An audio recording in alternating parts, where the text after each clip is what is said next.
In this tutorial, you will learn how to make many sheets from a name list in Microsoft Excel. As you see here in the screen, my requirement here is to make different sheets here in the name of these employees. To do this automatically, we need to have a VBA script. The required script is here in my Notepad document. You can get this VBA script from the video description below. Let's start.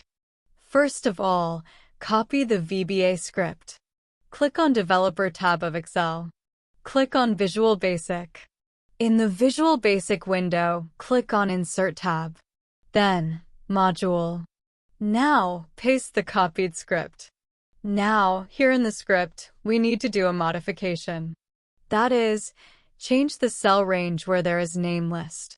Here, my name list is in B4 to B15 range. So, update this range here in the code. Now, click on the Run button. Notice below, sheets are created. Isn't it fantastic? If yes, please give a thumbs up for this video. Thank you so much for watching. See you in next video tutorial.